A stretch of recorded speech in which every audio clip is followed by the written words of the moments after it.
nasa ating po niya ngayon through StreamYard si Senador Panfilo Ping Lacson.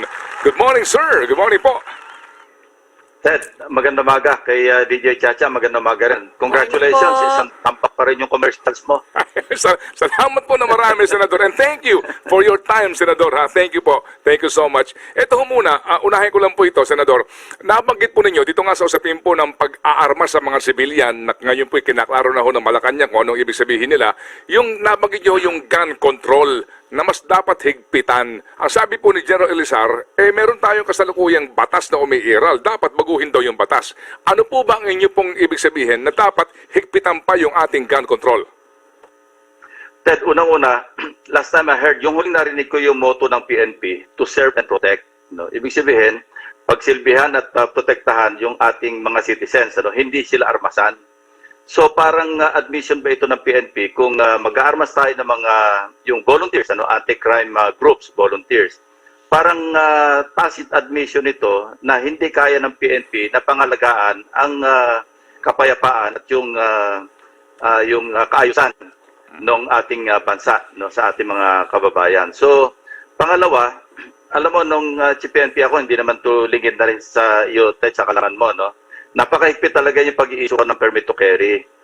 Sa akin, walang problema yung mag-issue ka ng lisensya. Kasi meron tayong mga aficionados, mga mahilig mag-kolekta ng baril, pero sa loob ng bahay. Meaning, ang mindset ng tao, yung mentalidad, proteksyon o kaya pang-depensa. Pero pag ito'y inalaw mo na nadalhin sa kalsada, nandyan na yung pag umiral yung init ng ulo, pagka medyo may... Sabihin na natin may konting diferensya yung utak nung nabigyan ng permit to carry, malamang sa hindi, makadisgrasya.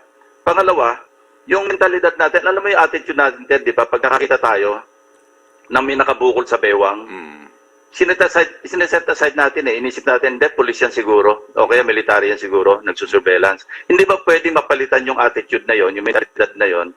Pag nakakita tayo na may sukwit sa bewang, ang assumption natin, masamang tao to, i-report natin kagad sa police o sa pinakamalapit na presinto. Hindi ba mas malaking bagay yun para sa kapayapaan, sa kaayusan ng ating paligid? Kasi pag nakakita tayo ng nakabukol sa bewang at umaligid sa bangko, akala natin security guard ng o security official ng kusino. So hindi natin papansinin, yung pala mga hold up ng bangko, okay, mga hold up ng mga commuters. Yun lang sa akin, Ted. Kaya nung PNP ako, talagang natatandaan ko, pagpasok ko noon, inimentaryo ko yung lahat ng may permits to carry. Nasa mga 300,000 ang na-issue. Noong bago ako bumaba noong 2001, mahigit 1,000 lang ang na-issuehan ko. Pero hindi dahil sa ayaw ko mag-issue, kundi hinigpitan namin yung requirements at talagang isa lang yung standard. Wala yung walang na-exempt at walang na-waive ng mga requirements. Okay. So sir, kung sakasakaling kayo ang masusunod, ano po, maari mag-ari ng barel ang sibilyan sa bahay lang bilang proteksyon at hindi nabibigyan ng kapahintulutan ang sinumang sibilyan na magdala ng barel outside of his home. Hindi natin kayang biglain, Ted, kasi ang ibabalik ng mga sibilyan na, alam mo, nangangailangan din ng proteksyon, kaya nyo ba kami pangalagaan? So it works both ways. No? Kailangan ipakita ng PNP na sila ay professional, competent, at saka talaga maasahan.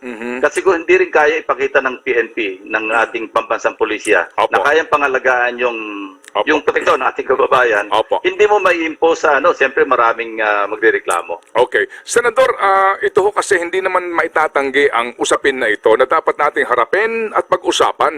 Ano po, na malapit na ang huling sona ng ating Pangulo at ang kanyang term ay matatapos nga sa Hunyo 30, tagmo ngayon araw na ito, 1 year na lang siya. Opo, at siya po'y nanalo sa kampanya kontra krimen, anti-crime, di ho ba? Anti-drugs and anti-corruption. Kapag pinag-usapan po ang kontra krimen, bakit pa tayo mag-encourage na civilian groups para ho maging force multiplier? Ano ho? Kumbaga, ano ho ang inyong assessment, Senador, sa tatlong usapin na ito, sa naging susi po para iboto ng taong bayan, karamihan sa atin, si Ginoong Duterte bilang Pangulo dahil sa kampanya ho sa tatlong bagay na iyon. Can you give us your assessment? Una po, doon po sa usapin po ng pagsugpo ng kriminalidad. Mabuti na itanong mo, Ted, Yan ang dapat asahan nating marinig sa sona ng Pangulo. Panguling sona Ano yung nangyari for the last 5 years? Sa usaping krimen, sa usaping illegal na droga, sa usaping korupsyon, sa usaping foreign policy, and so on and so forth. Ano? So, gusto natin makarinig ng, kasi state of the nation ano yung estado ng ating bansa after 5 years. At yung natitirang isang taon, sabi mo nga, mula sa araw na ito talaga isang taon, ano pa yung pwedeng gawin para ma-improve? Alam mo, mahirap pag-speculate kung ano yung, ang makakapag-assess dyan, yung may empirical basis, dahil mag-speculate lang tayo at saka kung masigamitin natin yung lohika, yung logic na tinatawag, hindi pa rin tayo pwede maging accurate sa ating assessment. So mas mainam na yung marinig natin sa sona ng Pangulo, ano ba talaga yung state of the nation pagdating sa mga usaping sinabi mo na, yung droga, krimen, korupsyon, at saka iba pa. So sa usapin po ng sa droga, wala rin po kayong maibibigay pong assessment so far kung naging matagumpay ho ba at nakapag tumugon ho ba ng sakto sa kanyang promeso, pangako, ang Pangulong Duterte sa usapin po ng kampanya against illegal drugs? Definitely hindi, kasi ang pangako ng Pangulo, 6 na buwan sa loob ng kanyang administration, wala ng droga. O kaya minimize na. Pero nakikita natin na kamakailan lang o kaya nung nakaraang mga taon, nakita natin na tunay-tunadada yung pumapasok na droga. Nakita rin natin sa mga pagdinig na ginawa ng Senado at ng lower house na kung saan namamayagpag yung mga drug lords na nakakulong sa Muntinlupa at patuloy ang kanilang pagbebenta, pagtatransact ng illegal drugs. So kung ang pagbabasehan natin yung mismong promesa o yung pangako, campaign promise ng Pangulo, I would say na hindi natupad yung kanyang pangako pagdating sa usaping illegal drugs. No? Okay. Pangalawa, sa krimen, alam din naman natin na kamakailan lang sinampan, yung mga Huesca, yung mga nating pulis mismo ay nakakabaril ng civilian. At yung huli nga sa Manila Police Headquarters, pulis mismo yung nakapatay sa mga kasamahan niya dahil lasing. So ito yung reflection na sinasabi natin. But then, pwede nila sabihin na those are isolated cases. So kailangan talaga natin yung empirical data to show. At ang meron yan, siyempre, yung pamahalaan. Ngayon, kung tatanggapin ng ating kababayan yung pagpapaliwanag ng Pangulo o hindi sa kanya zona, nasa sa atin na yon. Opo. Korupsyon po, Senador. So, usapin po ng korupsyon. Well, sa corruption, Ted, ako mismo, nakapag-deliver ng ilang privilege speeches, yung sa customs, yung sa, yung dininig din namin, yung tukol sa Muntinlupa, yung mga DCTA, pagkatapos sa DA, at saka doon sa DOH, sa PhilHealth. So, hindi natin pwedeng sabihin na walang korupsyon. Tama si Pangulong Duterte, maski anong administration pa, hindi maaari talagang mawala ang korupsyon. Kasi naandyan yan. Pero, ang tinitingnan natin, nag-improve ba doon sa departamentong yon sa pagtugon sa paglaban sa korupsyon? Ang nakita ko lamang na isang fault, isang kamalian, yung nagkakaroon tayo ng tinatawag na double standard. Nagkaroon na ng pagdinig sa Senado, nagpirma kami ng resolution, at pinakita naman namin doon yung lahat ng ebidensya, lahat ng dokumento. Hindi lang ito testimonya, dokumento pa ito, documented. At katunayan, pinadala namin kay Secretary Guevara yung lahat ng, yung voluminous na mga dokumentong nakalap namin sa usapin ng PhilHealth. At in fairness to Secretary Guevara, ipinal niya ito sa ombudsman. So, yun talagang mind-blowing yung mga ebidensya ron dahil talagang pinaglaruan yung pondo ng PhilHealth. Ito'y health pa naman ito.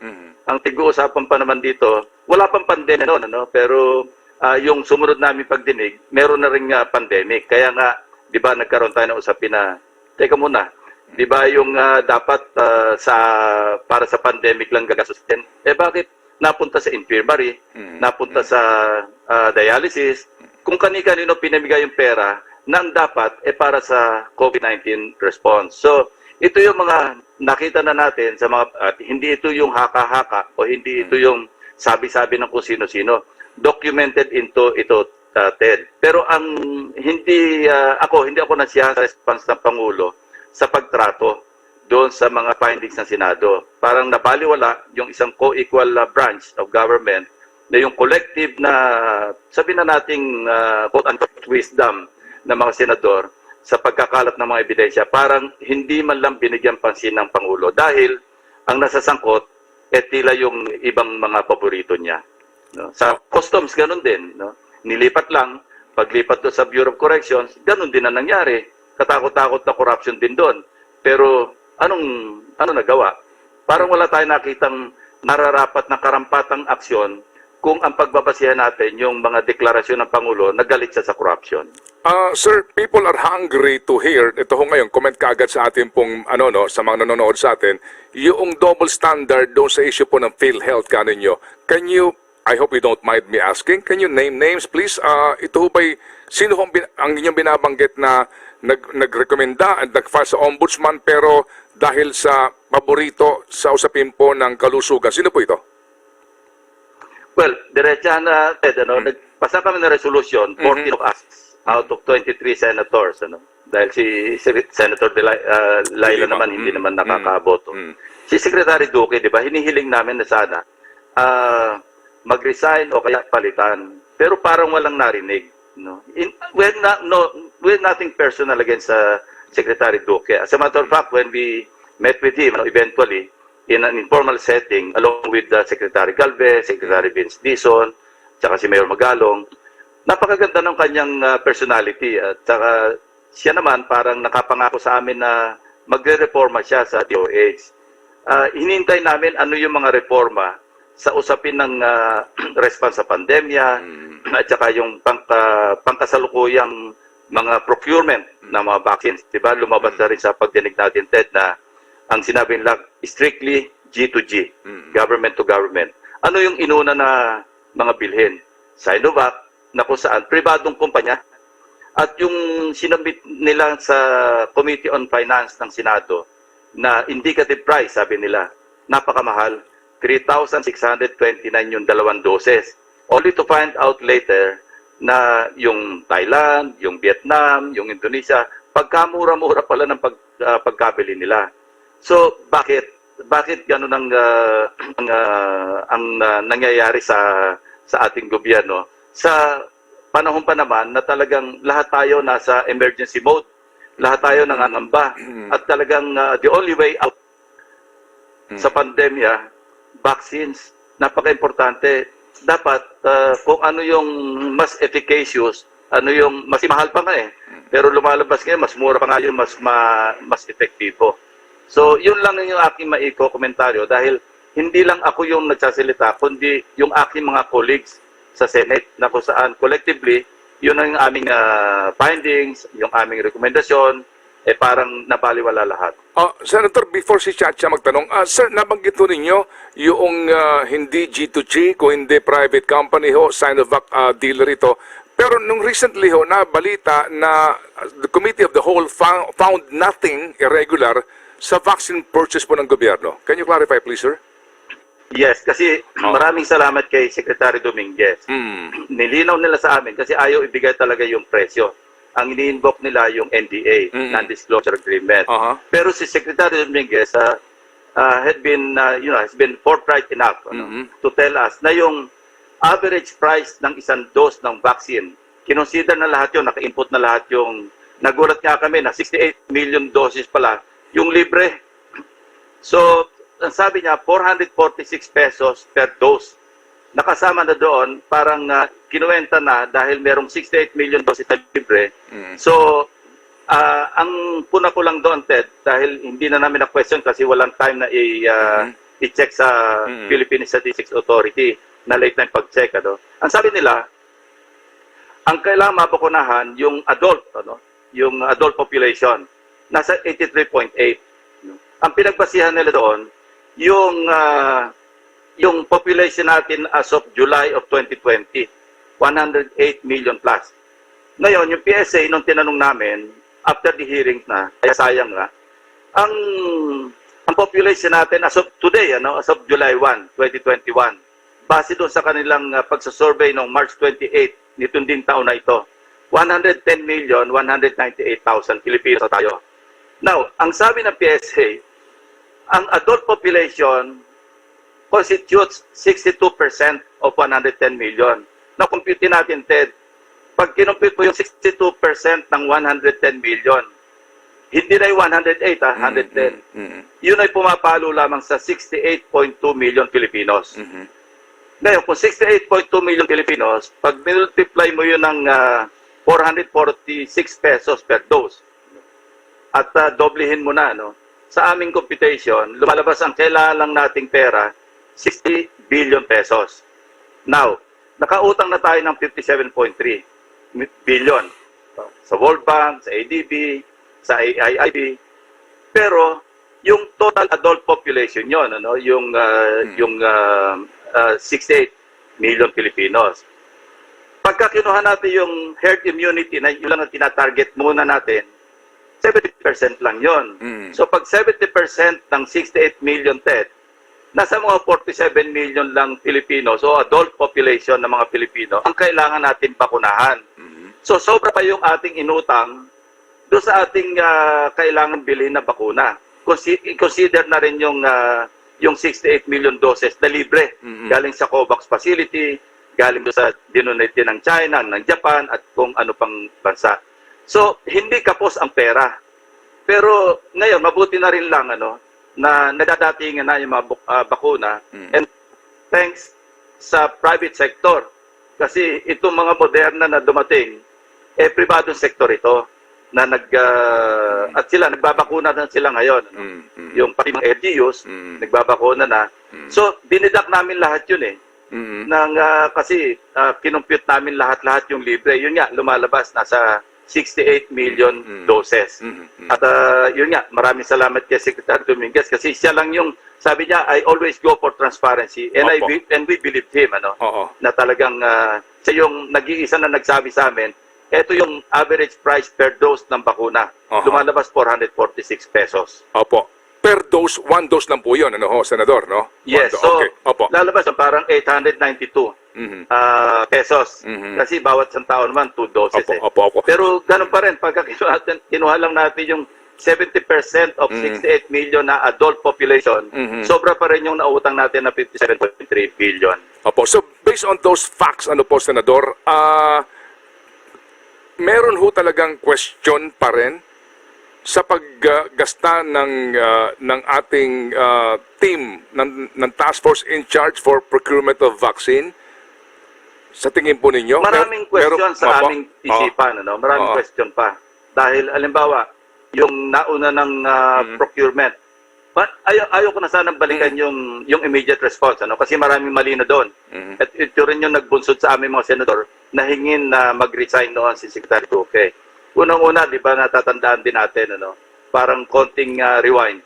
Wuhan couple, nanggaling sa Cebu, dumaan ng Dumaguete, or tapos galing sa Dumaguete, nakahawa doon, pumunta ng Manila. Tanong namin, nakapag-contact tracing ba kayo sa mga co-passengers doon sa Cebu Pacific flight? Ang sagot ni Secretary Duque, 17% lang. Di ba yun ang unang-unang dapat gawin? Kasi nga, yun ang unang nakahawa sa atin, yung Wuhan couple na yon. Pangalawa, di ba may panawagan na kami sana, i-close na yung border kagad, especially from China, yung mga tourists from China. Ang declaration ng administration, hindi, payagan muna natin kasi kaibigan natin yung China. So, ito yung mga nag-contribute kung bakit parang lumaganap na mabilis. Tatanda mo, Ted, di ba, March last year, lockdown tayo lahat. Wala nga sasakyan sa kalsada, parang ghost town ng Pilipinas. Opo. Opo, sige po. Okay, may tanong lang And po the si Chad. procurement ng mga face shields, ng mga face masks, ito mga usapin na dapat tingnan din natin kasi pag pinamigay ng gobyerno yon, o kaya maski binili ng ating mga kababayan, sino yung nakakuha ng supplies, kontrata para mag-supply? Sino yung nag-procure? At saan dumaan ito? Di ba dadaan ito sa yung sa procurement service ng DBM o kaya do sa DTI, di ba? Meron sila procurement unit din diyan.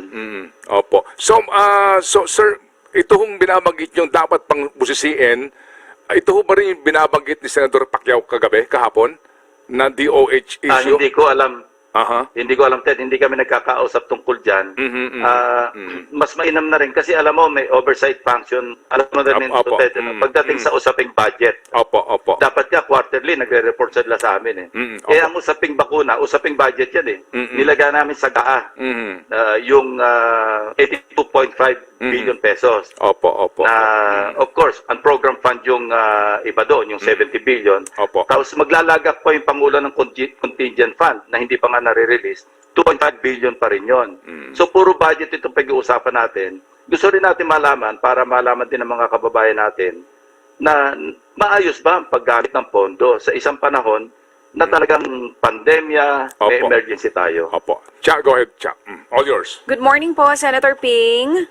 Yeah, DJ Chacha, good morning. Good morning po. Sa huling media forum, sir, meron kayong mga questions na gusto nyo sanang masagot ni Pangulong Rodrigo Duterte sa darating niya pong SONA. Ang ilan po dyan is, are we better off now than when the President started his term in 2016 and what can still be done in his last year in office? Yung pong mga nakikinig sa atin ngayon, gusto nilang malaman kung sakaling kayo ang sasagot ng mga tanong na yan. Ano pong sagot doon sa tanong na yon, Senator Ping? Unahin natin yung, are we better off now than when President Rodrigo Duterte started his term in 2016? Mas mainam ng ang Pangulo ang sumugot dyan, DJ Chacha, no? Kasi sila mas nakakaalam ng mga datos. Tayo, ang magbabase lang tayo doon sa kung ano yung naririnig natin, kung ano yung na-experience natin, at kung ano yung sa palagay lang natin. So, kaya nga, mas magandang hintayin natin SONA. Gusto ko marinig at saka natin bibigyan ng komentaryo kung yung mga specific ng mga data na binigay ng Pangulo sa kanya SONA. Assuming na ito yung kanya mga sasagutin na mga katanungan, doon tayo magbibigay ng sarili nating, based doon sa kanyang mga datos, kukuha tayo ng sarili nating mga datos na official din. Kasi ako naman, ang attitude ko, Ted, Chacha, kapag ako'y gagawa ng privilege speech, magtatanong sa interpellation, ang pinagbabasehan ko lagi, official records. Kung hindi man, mga testimonials o testimonies ng mga taong maalam, yung nakakaalam. So, kung sa akin lang manggagaling, subjective yan May sarili akong opinion na I don't think it's proper for me to share at para pangunahan yung Pangulo dahil hindi pa naman siya nagde-deliver ng SONA. Ngayon, kung hindi niya talakayin sa SONA yon, edi saka ako magbibigay din ng sa ngayon, actually, nag-iipon kami ng mga datos patungkol dyan sa mga katanungan na gusto sana nating marinig. Siguro hindi lang ako yung gusto makarinig doon sa Pangulo, sa Panguling SONA niya. Siguro pati kayo rin o karamihan ng kababayan natin gusto rin marinig. But with all due respect, ayaw ko rin pangunahan dahil kulang pa yung aking mga data na nagagather so far. Ito naman po, Senator Ping, ang tanong ng inyong mga kritiko. Pagkatapos nyo pong ibato yung tanong na yon na gusto nyo marinig nga yung kasagutan nun sa darating na SONA ng Pangulo, ang tanong nila is our country better now since Ping Lacson was voted in the Senate? As far as I'm concerned, I did my job. No? Basta ako, yung aking trabaho sa Senado, patuloy na hindi ako kumukuha ng pork barrel. Hindi ako kumukuha ng lobby money. In fact, nagsosoli pa nga pagka nagpapadala. No? At ako'y merong sulat sa mga naglalabi doon sa mga panukalang batas na aming ipinapasa, na pinapangunahan ko na. Huwag kayong, maski sinong pumunta sa inyo, kay member ko pa ng staff ko o kaibigan ko o hindi ko kakilala, huwag niyong pansinin at tawagan niyo kaagad. Meron akong pro forma letter dyan. So, yung akin naman duty as a legislator, marami ako na ipasang batas, Ted, Chacha. Hindi naman sa pagbuhat sa sariling bangko. Hindi naman tayo patulog-tulog doon. Katunayan, maski ngayong may pandemic, nandyan tayo lagi, physically present, para talagang gawin yung ating tungkulin. Yun lang ang masasabi ko. Opo. Tsaka ako ho naman po, ay kapag pinag-usapan natin ng pambansang budget, yung eagle eye ng isang Lacson kailangan po natin, no? Kasi nga itong budget ho, napakaselan po na usapin yan. Kailangan mo ng taong maalam para busisiin po ang mga budget na ito. Senador, ngayon po, no, marami ng trolls. Gumagalaw ho ngayon, no? Ang dami na ho. At saka ang iba nga kasi dito, hindi namin ma-identify kung saan ang gagaling. Meron nung kayo binabanggit na may isang undersecretary ba ng isang departamento na in charge or involved sa troll farm. Can you enlighten us on this, sir? Ang nadapuan niya, dati kong staff, dati kong tao. So, siyempre, ni-report at dinecline niya. Ngayon, patuloy kong kino-convince yung dati kong tauhan na yon na kung pwede mag-execute siya ng affidavit para mailahad ko sa publiko kung sino yung undersecretary na yon, kung sino yung official na yon. May pahayag na rin yung Malacanang na sinabi nila kung halimbawa ang totoo, no, hindi naman nila dininay kasi wala naman sila sa position para i-deny unless officially instructed to do it. Ano? Pero ang sabi nila, kung sakali man totoo yon, wala silang kinalaman. Pero alam din naman natin, Ted, na talaga kung sino yung pinakamaraming trolls. Ramdam din naman natin lahat yan eh. Ang pinakamainam lang, ito, na ipayo ko na rin sa mga kababayan natin, sa mga kapwa ko, senador, legislators, at saka mga opisyal ng gobyerno, no? Lalo yung malimit na sa receiving end. Don't engage, block, report. So ako, ang nababla ko sa Twitter account ko, Ted, mahigit 2,000. So, pagbakta mo lang, first few words pa lang, alam mo nag-troll eh. Wala sa hulog eh. Opo. Irrelevant. Tapos parang panira lang, napakalayo ng kanya sinasabi. At pare-pareho, sunod-sunod, minsan nga meron akong binlock. Nag-react yung iba eh. Parang sila-sila sabi, ba't tayo binablock ni Senator Lacson? Eh sabi ko, teka, pag binlock kita, mag-isa ka lang nakakaalam na binlock kita. Bakit ang dami nyo nag-react? Eh di totoo nga troll kayo. So, Senador, how do we cure this? We respect itong beauty ng social media and the gift of internet. Oh, no? yes. Ang laking tulong nga po ngayon. No? Pero ito ho yung mga downside nito eh. Sir, hindi ho natin may tatanggi na sa paparating na halalan, malaking bagay po ito. No? Yung paggamit ng internet at social media, this can, make and unmake a person. So, what is the cure on this, sir? Meron ho ba ditong pwedeng gawin ang legislasyon, for example? Ang legislatura? I think so, yes. Sa area ng legislation, malaki magagawa para na sa ganun, masawata o kaya maparusahan kung sino man yung may kinalaman sa pagtutrol. Kasi, alam mo, Ted, bibirahin ka, hindi ng tao yung bibira sa iyo, kundi makina na nagpapaandar kung sinong tao na nasa likod ng makina.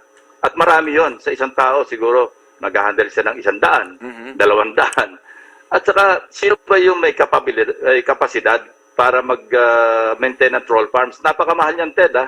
Sa mga narinig natin, hindi biro-biro ang gastos dyan. Kung sino may resources. So, and in this day and age of technology, modern technology, alam naman natin, lalo na sa panahon ng pandemya, talagang social media, yung tool. Di ba, parang sabihin na natin na mawalang garanted, medyo na-overtake na yung mainstream ng social media. Of course, sabi ko nga, it works both ways na minsan ang trendsetter, yung mainstream, pinipick up ng social media, pero most of the time, yung social media yung napipick up ng mainstream. Hindi ba, Ted? Ganyan na experience natin. So, napaka-importante talaga, Ted. At ngayon, mas mainam ng i-research namin ng todo, kami mga senador, kami mga kasama natin sa lower house, kung paano natin mapiprevent talaga yung proliferation ng mga troll farms. Kasi talagang hindi nakakatulong, Ted. Marami sa kababayan natin, valuable Pagka nakarinig ng, hindi na ako lalayo dito lang sa bahay namin, biglang tinanong ako, may nagtanong sa akin, yung kasambahay yata dito. Sabi niya, totoo bang ang kinamatay ni President Noynoy, ganon? Sabi ko, huwag kayo maniwala dyan. Sinabi na yan na hindi totoo yan. Isipin mo, pati yung ganong ka-incredible na impormasyon na pinakalat ng, hindi naman troll yun, kasi identified naman kung sino nagsabi doon. Pero, pinopropagate ng troll ito Kinakalat nila So, in the end, parang kay Goebbels ba, Ted, di ba? Pagka yung lie, sinabi mo pa ulit-ulit, minsan parang ang dating totoo na.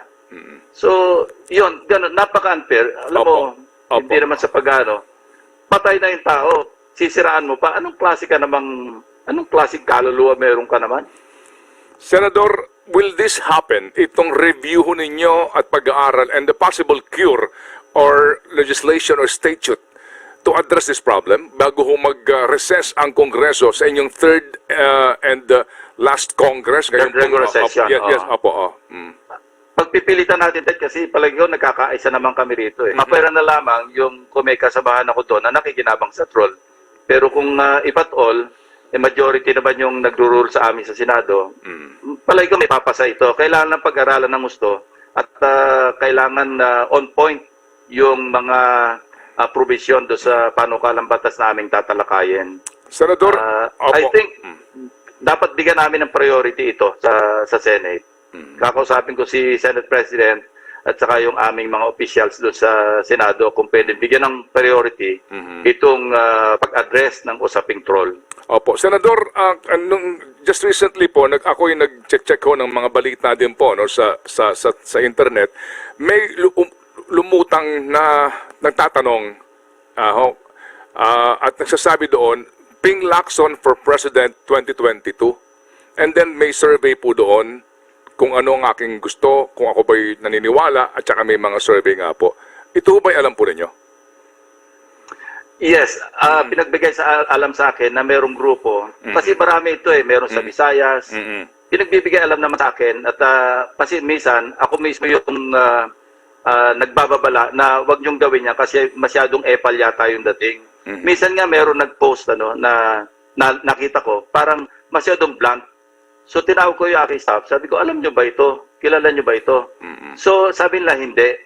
So sabi ko, palagay ko ito sa galit sa akin ito kasi parang masyadong garapal yung pagka-post So they investigated, they found out na talagang sabi niya, sir, talagang supporter mo. In fact, ito yung Sabi ko, sabi niyo hinay-hinay pagkaganyan kasi hindi maganda sa panahon ng pandemya na yun nga, politika pag-uusapan, lalo pang at parang hayagan na nagkakampanya. But then, alam mo Ted, October yung filing ng COC. Sa ngayon, talagang maski tanungin mo si Senate President, nagkakausap naman kayo, talagang walang desisyon. Ang ginagawa namin ngayon, bukod sa discernment, yung pagkukonsulta ba doon sa mga nakakaalam. Kasi wala naman tao na may monopolya ng knowledge at saka ng wisdom. At kung susuong kaming dalawa, kami nagkausap na, kung sakaling tutuloy, magkasama kami, hindi kami maghiwalay. Katunayan, may mga lumapit sa akin, nag-o-offer na kung gusto akong kunin ng Vice President. Sabi ko, hindi. Nakataga na sa bato yung usapan namin ni Senate President na siya yung tatakbong Vice President at kung tatakbo ako, magkasama kami. Katunayan, minsan inyahanap ko pa nga siya na makakatandem dahil in fairness to him, magkaibigan kami, tapos hindi naman ako sigurado at sabi ko nga at this point, wala talagang decision. Unfair naman na mabibitin ka pagdating ng tatang panahon. So, minsan, pag may malapit sa akin, ang pakiusap ko lang na kung po pwede i-considera na kunin si Senate President Soto na Vice Presidential candidate niya o pet niya, katandem niya, kung sakaling tutuloy din siya. Ganon ang sitwasyon namin yun ni Senate President. At kami dalawa, hindi naman sa yahay ko na rin na we respect each other's opinion, di ba? Minsan, taliwas yung opinion niya sa opinion ko. Hindi kami nagtatawagan ng pansin na, partner, mukhang mali yata ang sinabi mo. Wala kaming ganon. Dahil may sarili kang pananaw sa tanda pa naman namin ito sa politika. Dapat irespeto na namin at saka irespeto yung lawak ng kaalaman ni Senate President. At siguro, ganun din tingin niya sa akin kasi napakatagal na namin sa gobyerno. Sino po ang lumapit sa inyo para kayo'y kumbinsihin na maging vice presidente nila? Hingi mo na ako ng permiso, Ted. Dalawa. At least dalawa yung lumapit sa akin Opo. Sir, alam po namin, hindi pong sinasabi ni Tito Sen sa amin na he will conduct consultation sa iba't ibang mga sektor at they will feel the pulse of the people. Pero naniniwala po kayo na itong mga tumatakbong survey na ito, are you a believer talaga nitong mga SWS pulse sa survey? I really don't know, Ang pagbabasela natin historical data, Minsan may sablay, minsan may tama, more often than not tama, But ang mga surveys na lumalabas ngayon, siyempre ito yung mga indikasyon, na napakaaga pa. If we go back in history, yung history ng politika sa atin, marami nangyari na yung mga namamayagpag sa surveys ng nauna na, Hindi na ako mention ng pangalan, papitalit sa man ito. Pagdating sa mismong campaign period, medyo nagpe-fade, di ba? Nadidiminish yung suporta. So, ang laging sinasabi sa akin ni Senate President at saka sa experience niya na rin, sabi niya, hindi dapat nating dibdibin yung lumalabas sa mga surveys. Patuloy lang yung ating pakipag-ugnayan. Patuloy lang yung... Actually, isa sa mga nakausap namin, very interesting, yung digitalization ng ekonomiya. digitalization ng revenue collection, digitalization, automation ng expenditure sa expenditure side. Napakaganda. Nung pinaliwanag nga sa amin, maski yung agrikultura, pwede nating i-digitalize na kung saan napakalaki ng tulong sa ating agriculture sector. Ito yung patuloy naming pinupursu. Dahil kung sakali mang makapag-desisyon kami at sakali makachamba kami, at least naka-ready kami. Mahirap yung nakachamba ka, saka kakakamot-kamot ang ulo, ano ba itong napasukan ko? Di ba mas mainam na yung this early, mag-ready ka na, kung matuloy ka man o hindi, at least nag-gain ka ng knowledge. Di ba, maski pa paano. So, yun ang mga tinitingnan namin kasi alam mo yung expenditure side na lang, Ted, napakalaki ng nasasayang. Kasi wala talaga, hindi na monitor kasi nga hindi digitalized. Yung revenue collection, ito, mas madaling intindihin. Alam mo kung automated lang yung customs natin, baka yung collection lang sa customs kaya nang sagutin yung ating pambansang budget na hindi na kailangang umutang pa. Kasi for example, Ted, a case in point, natingnan namin ito, datos mismo ito. Nung pinag-usapan namin yung pork, yung importation do sa ASF, lumalabas doon, yung importation, yung export record ng China papuntang Pilipinas, hindi papunta sa ibang bansa, Pilipinas lang. Doble ng import records ng Pilipinas, ng mga produktong meat products lang ito, galing China. So may? Kung halimbawa, sabihin na lang natin na may diferensyang $10 billion. Pag kinumpute mo yung $10 billion, i-convert mo sa peso at yung VAT na lang ang yung computin at 12%.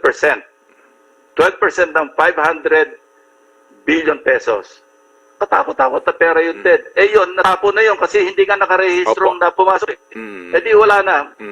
Foregone revenue na yung VAT pa lang doon. Wala pa yung ibang tax doon. Di ba? May tax yan. Binawasan nga ng nitong huling executive order. So ito yung sinasabi natin na pinag-aaral namin dalawa ni Senate President. Na kung susuong man kami, at least naka-ready kami. Para bang parang naka-second consideration na lang yung manalo. Ang problema talaga pag nanalo.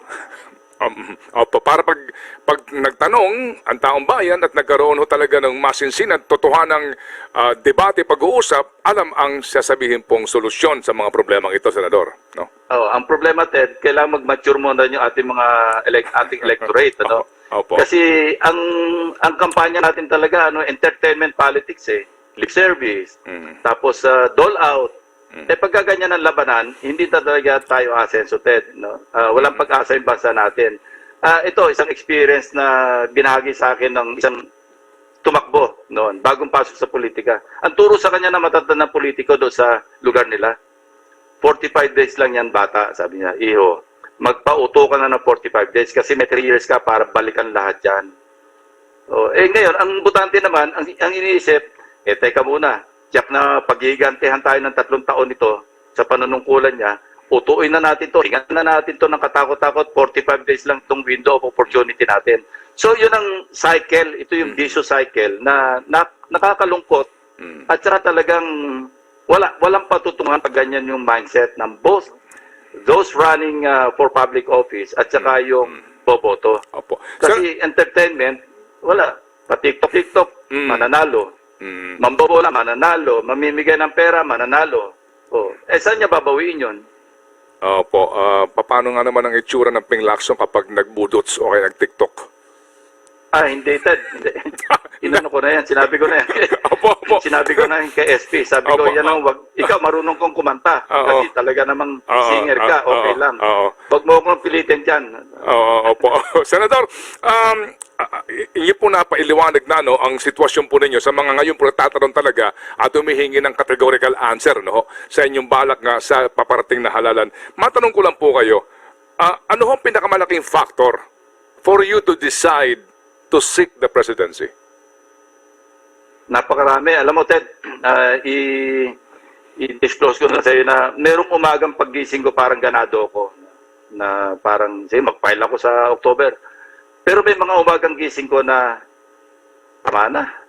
Palagay ko naman, yung 40 years ko sa gobyerno, parang sobra-sobra na. Kasi gumagamit ako 1971. Pagkatapos hindi naman, wala naman puknat yun, ano? Kundi yung, maski yung 3 taon na pahinga ko sa Senate, di ba, na-appoint pa ako noon sa presidential assistant ni President Pinoy. So halos wala rin talagang pahinga. So may mga ganon. Sa ngayon, talagang walang firm na desisyon. Yan talaga yung totoo. At malimit pag nag-uusap kami ni Senate President, yan din ang sinasabi ko sa kanya. Kaya sabi ko, partner, wag mo ko asahan ng ganong ka seryoso. Kasi baka mamaya mabitin ka. Kaya ito yung kumausap sa akin, kinausap ko pabalik, kung pwede consider ka instead na ako yung kukunin. So nandun kami ngayon sa ganong situation, Ted. Believe it or not, talagang walang firm na decision. No? Kung mga factors, maraming naglalaro sa isipan natin, ang pamunahin talaga, yung napakalaking mamanahin na problema dito sa bansa natin. Kakayanin ba? Kasi kung papasok ka at hindi mo rin kayang solusyonan, edi failure ka, di ba? So, pwede naman siguro makatulong sa ibang pamamaraan dahil talagang napakalaki. 11 trillion debt as of now, as of April yun. Pagbaba ng 2022, baka pumalo tayo ng 13 trillion. Kasi nga, nanggaling sa 9 trillion yan, December 2020. As of April ng 2021, 11 trillion na tayo. So kung titingnan mo yung trajectory, pakita talaga yan. So, yung Mandanas ruling, Ted, Opo. ito baka hindi na-realize. Alam mo, 1 trillion yan pagdating ng 2022. Kasi inaralan namin ito, tumaas na yung era without the Mandanas ruling, nasa 848 billion na. Pero pag pinatong mo pa yung Mandanas ruling, 1 trillion plus kasi 238 billion pa yung idadagdag mo doon. MUP, yung Military and Uniform Personnel. Ang seed money doon, Ted, maniwala ka hindi, 9.6 trillion pesos ang kailangan. So, ito yung, kaya nga may mga actuarial studies, kasi ako yung mag-sponsor noon kung paano tatalakayan yung Military and Uniform Personnel, yung pension. So, nagpapagawa kami ng actuarial studies sa GSIS, sa National Treasurer, para kung mainam na formula, anong scheme ang pwede paggaluluin para hindi masyado masaktan yung gobyerno. West Philippines Sea, nandiyan na, katakot-takot na yung mga barko ng China dyan. Alam mo, napaka-importante ng lugar na yan, kaya hindi bibitiwan ng China. How do we tackle that? No? At when we reach a point na talagang nandiyan na, naka-advance na sila lahat. Samot-sari, pagka pinag-aralan mo lahat yung problema, yun yung gising ko ng umaga na ayoko na. What will change your mind? Haghahanap ng solusyon, Ted. Opo. Lahat naman ng problema may solusyon. So, babalik ako doon sa aming status ni Senate President. Opo, okay. Haghahanap kami kung kakayanin namin at nakita namin may mga solusyon, maski man lang, hindi yung tapal-tapal yung medyo lingering, yung medyo magtatagal na solusyon. At kung makakagawa ng dent, ng malaking dent doon sa mga alalaking problema ng bansa, doon baka sumaba kami dalawa.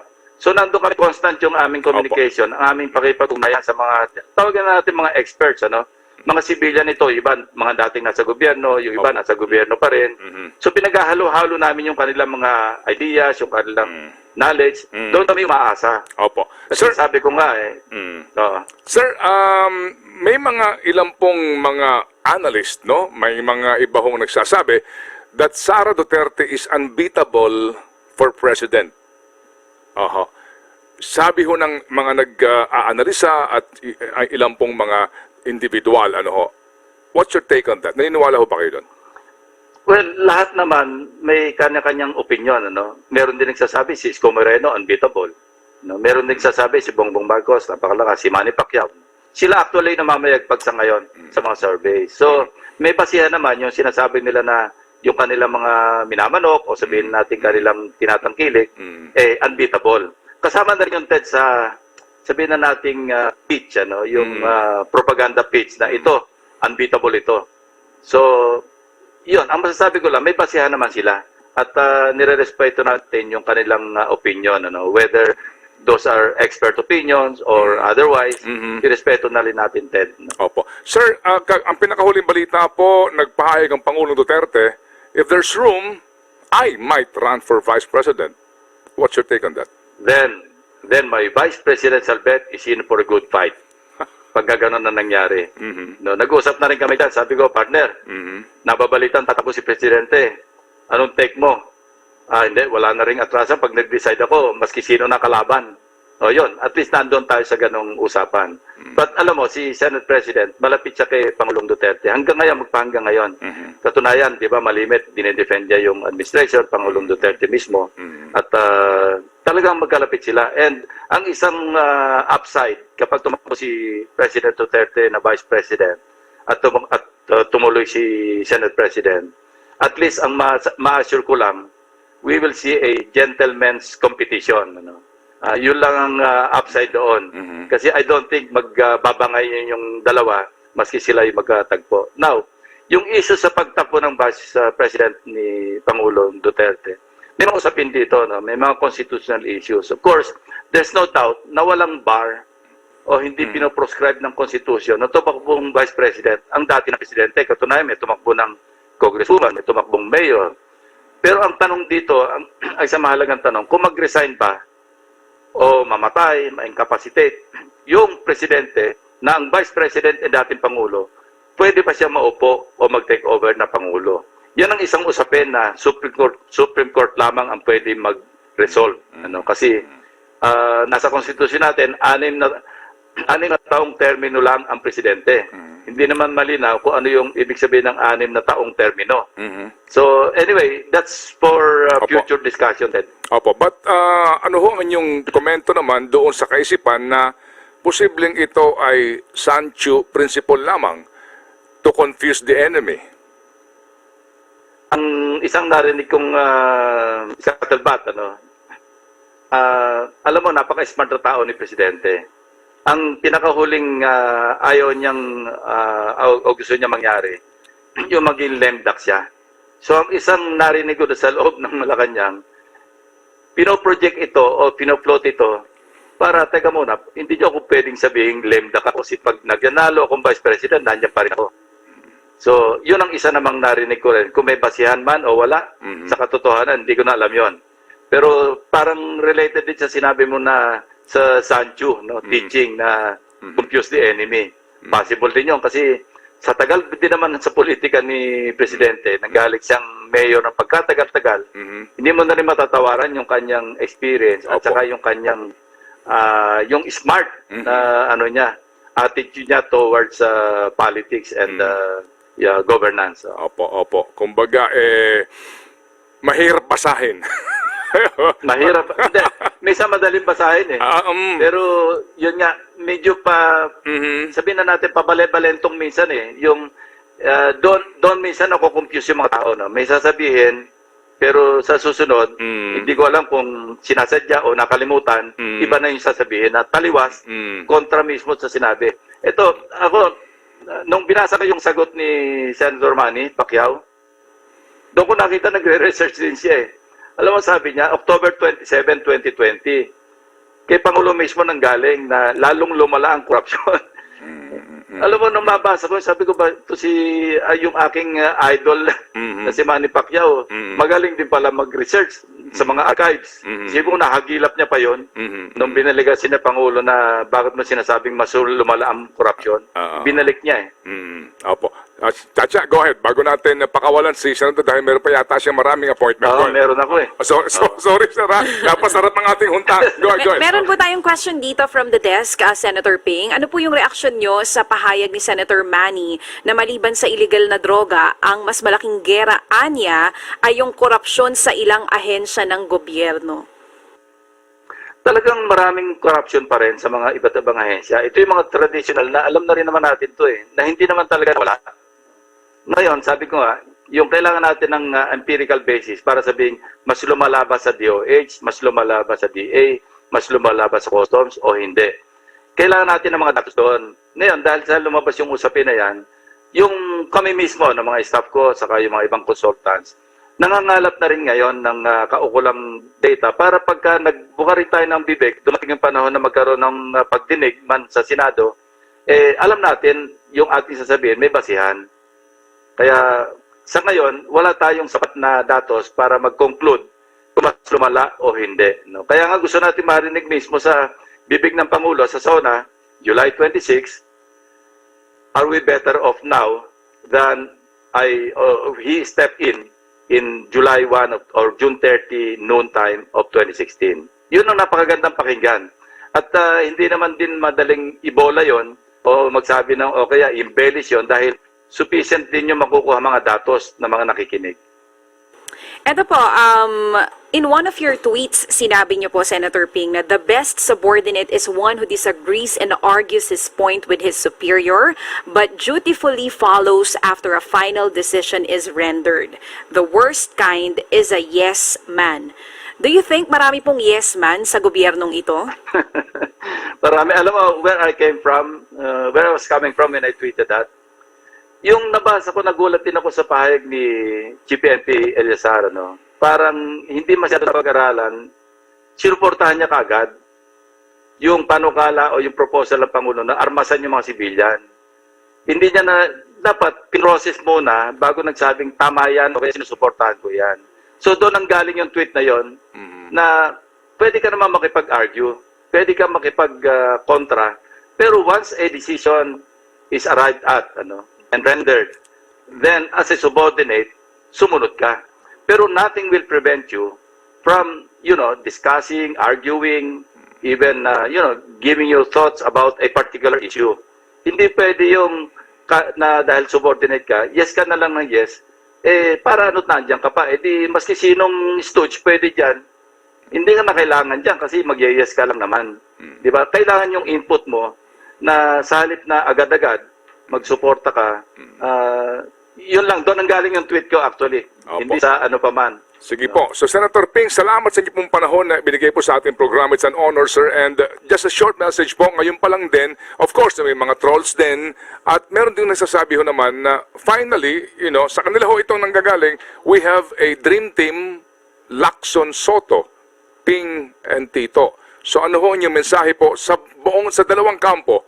Yung ngayon po bumibira sa inyo na sa troll, na mga trolls and then sorry ho kasi po talagang nakikita mo rin yung kuyog opo, tsaka yung words nga na ginagamit, and then yung mga nagbabanggit po na please consider it daw ho para sila magkaroon ng dream team na tinatawag na Lacson Soto Tandem. Go ahead, sir. Isa lang mensahe, maraming salamat Ted sa komentaryo mo. Yun na lang, salamat. Baka nagmamadali na si Senator Ping. Salamat po, Senator. Mabuhay po. Thank you, Ted. Chacha, maraming salamat. Salamat, Senator Always a privilege. Ping. Opo.